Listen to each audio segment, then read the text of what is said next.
मेरी शादी को आज दूसरा ही दिन था। हम सब एक कमरे में बैठे बातें कर रहे थे।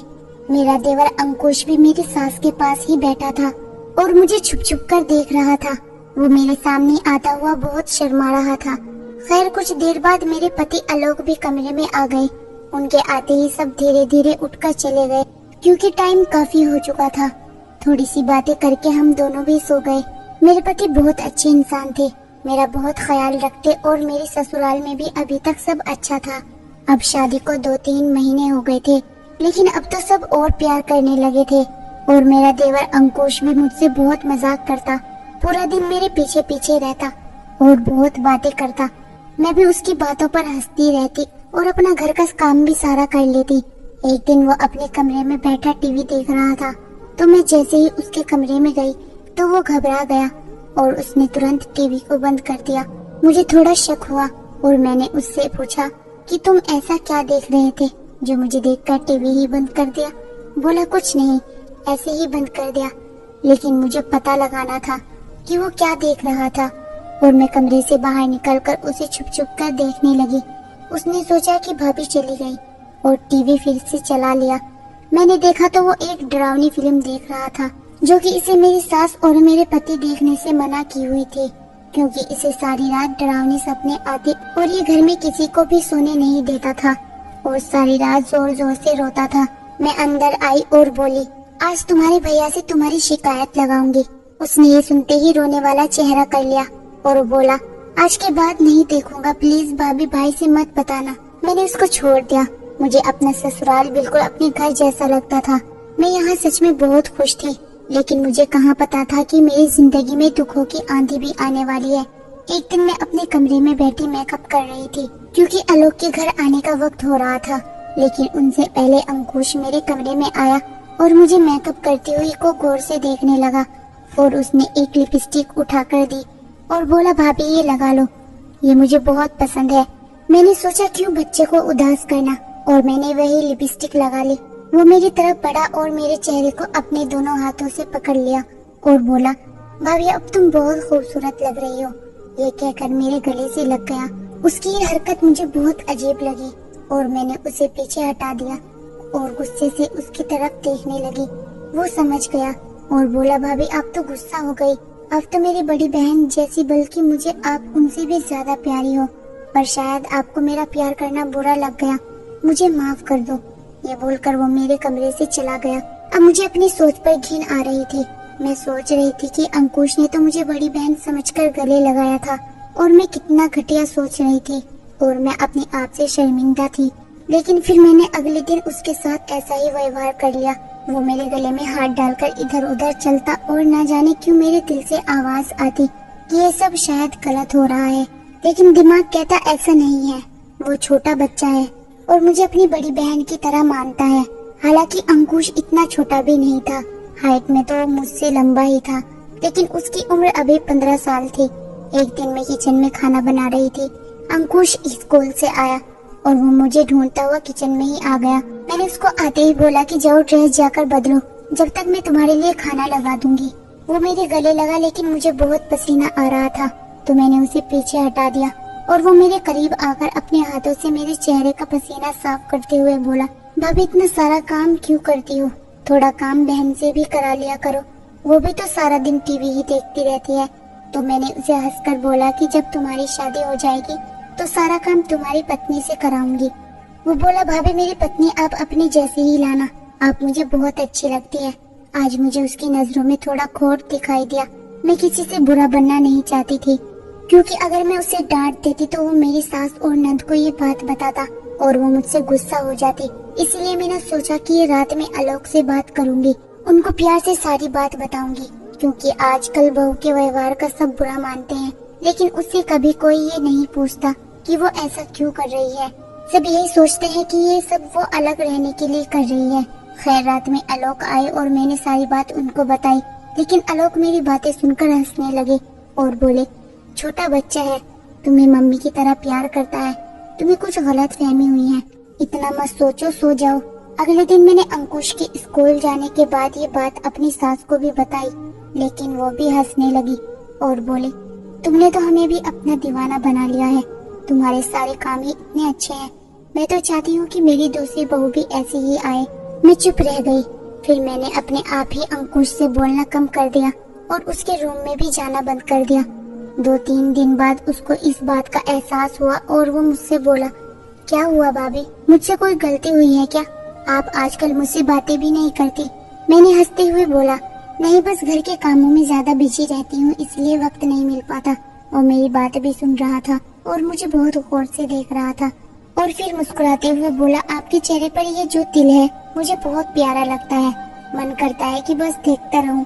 मैंने उसे आराम से बोला कि मुझे इतनी गौर से मत देखा करो और बहन से ऐसी बात नहीं किया करते, बुरी बात है। वो चुप हो गया और वहाँ से बिना कुछ बोले चला गया। मैं भी घर के काम में लग गई। खैर दिन कुछ अच्छे गुजरे और एक दिन अचानक मेरी तबीयत खराब हो गई। आलोक मुझे डॉक्टर के पास ले गए तो डॉक्टर ने बताया कि मैं प्रेग्नेंट हूँ। ये सुनकर मैं बहुत खुश हुई और बाकी सब घर वाले भी बहुत खुश थे, लेकिन डॉक्टर ने मुझे आराम करने और लंबा सफर करने को मना किया था। खैर कुछ दिन बाद हम सबको शादी में जाना था। मैंने आलोक को बोला कि तुम सब चले जाओ और मुझे मेरी मम्मी के यहाँ छोड़ आओ, लेकिन वो बोलने लगे, नहीं, अंकुश भी नहीं जा रहा क्योंकि उसके टेस्ट है जो बहुत जरूरी है। तुम दोनों घर रह लेना और तुम घर का काम मत करना क्योंकि रात तक तो हम आ ही जाएंगे। और वो चले गए, लेकिन शाम होते ही बारिश और तेज हवाएं चलनी शुरू हो गई और रात में आलोक का फोन आया और बोले कि हम सुबह तक ही आ पाएंगे क्योंकि बारिश बहुत तेज है और बिजली भी बहुत ज्यादा चमचमा रही है। ऐसे में अंकुश को बहुत डर लगता है तो उसे अपने पास ही सुला लेना। मैंने इस बात के लिए आलोक को साफ मना कर दिया और बोले, वो बड़ा हो चुका है, अभी भी डरता है, उसे कोई डर नहीं लगता, मैं उसे अपने रूम में नहीं सुलाने वाली। आलोक बोले, क्या तुम बड़ा बड़ा लगाए रखती हो, मेरे साथ ज्यादा बहस मत करो, जैसा कहता हूँ कर लेना। और उन्होंने ये बोलकर फोन रख दिया, लेकिन मैंने उनकी बात नहीं मानी और अपने कमरे की कुंडी लगाकर लेट गई। कुछ देर बाद बहुत जोर से बिजली कड़की, ऐसा लगा कि कहीं आसपास ही गिरी हो और लाइट भी भाग गई और मेरे कमरे का दरवाजा किसी ने बहुत जोर जोर से खटखटाया। मैं समझी अंकुश ही होगा और वो डर गया होगा। मैंने दरवाजा खोला तो दरवाजा खोलते ही अंकुश मुझसे लिपट गया और बोला, भाभी मुझे बहुत डर लग रहा है। मैंने उसे शांत करने की कोशिश की, लेकिन उसने मुझे और जोर से पकड़ लिया। मैंने उसे कुछ देर गले लगाए रखा और बोलती रही, कुछ नहीं हुआ, सब ठीक है। लेकिन आहिस्ता आहिस्ता वो अपनी उंगलियां मेरी कमर पर चलाने लगा। जब मैंने ये महसूस किया तो मैंने एक झटके से उसे दूर कर दिया। इतने में लाइट भी आ गई और बिजली भी कड़कड़ाना बंद हो गई। मैंने उसे बोला, जाओ अपने कमरे में जाकर सो जाओ, अब तूफान भी रुक गया है। उसने मेरी तरफ देखा और बोला, भाभी अभी मेरे अंदर का तूफान नहीं रुका, एक बार वो रुक जाए तब चला जाऊंगा। ये कहकर उसने दरवाजा बंद कर दिया और मेरी तरफ बढ़ने लगा। उसकी आंखों में हवस साफ दिखाई दे रही थी। मैंने उसे बोला कि मैं तुम्हारी बड़ी बहन हूँ और तुम्हारी माँ के समान हूँ। वो बोला, मेरी बहन और मेरी मम्मी तो शादी में गए हुए हैं, मैं तो तुम्हें बहुत पसंद करता हूँ। उसकी ये बातें सुनकर या उसे देखकर वो मुझे कहीं से भी 15 या 16 साल का नहीं लग रहा था।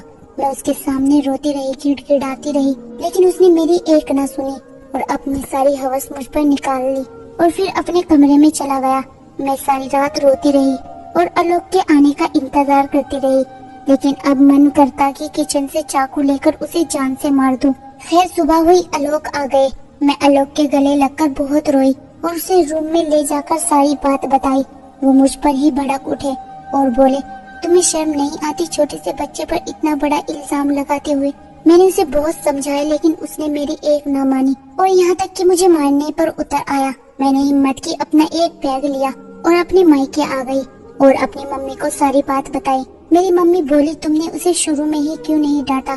जो बात तुम मुझे आज बता रही हो, काश उस दिन बताई होती तो मैं तुम्हें सिखाती कि उसे कैसे हैंडल करना है। खैर कुछ दिन बाद मैंने एक लड़के को जन्म दिया और एक दिन मुझे किसी अनजान नंबर से कॉल आया। मैंने हेलो किया तो सामने से कोई लड़का बोला। मैंने उसकी आवाज पहचान ली, वो अंकुश ही था और अपना फोन रिकॉर्डिंग पर लगा दिया। वो बोलने लगा, भाभी प्लीज घर वापस आ जाओ, मैं दोबारा से ऐसी गलती नहीं करूँगा। मैं बहक गया था, मेरे दोस्तों और गंदी फिल्मों की वजह से मुझे माफ कर दो, दोबारा ऐसी गलती नहीं होगी। मैंने उसे बोला कि तुमने कोई छोटी सी गलती नहीं की है जो माफ की जा सके। तुमने मेरी इज्जत पर दाग लगाया है और मेरा घर बर्बाद किया है। तुम माफी के काबिल बिल्कुल नहीं हो। और मैंने इतना कहकर फोन रख दिया और उसकी रिकॉर्डिंग आलोक को भेज दी और बोले कि देखो, जिसे तुम मासूम छोटा बच्चा समझते हो वो कितना बड़ा राक्षस है। आलोक ये रिकॉर्डिंग सुनकर दंग रह गया और पूरी सच्चाई जानकर अपने भाई को पुलिस के हवाले कर दिया।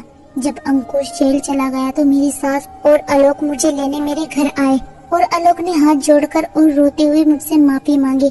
मैंने भी इंसानियत के नाते उन्हें माफ कर दिया, क्योंकि मैं जानती हूँ कोई भी भाई अपनी भाई बहन पर इल्जाम बर्दाश्त नहीं कर सकता जब तक वे हकीकत को न जान ले। और हुआ भी यही था। जब आलोक को सच्चाई का पता लगा तो उन्होंने अपने भाई का साथ न देकर उसे सजा दिलाना सही समझा और उसे पुलिस के हवाले कर दिया।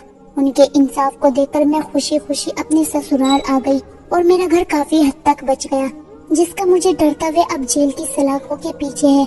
उम्मीद करती हूँ कि वे वहाँ से सुधर कर बाहर निकले, लेकिन मेरी सभी माँ बाप से विनती है कि अपने बच्चों का ध्यान रखें, उन्हें बुरे लोगों की संगत से बचाएं, ताकि किसी लड़की को मेरी तरह इस तरह के हालातों का सामना न करना पड़े। तो दोस्तों, ये थी हमारी आज की कहानी। आपका क्या कहना है इस कहानी के बारे में?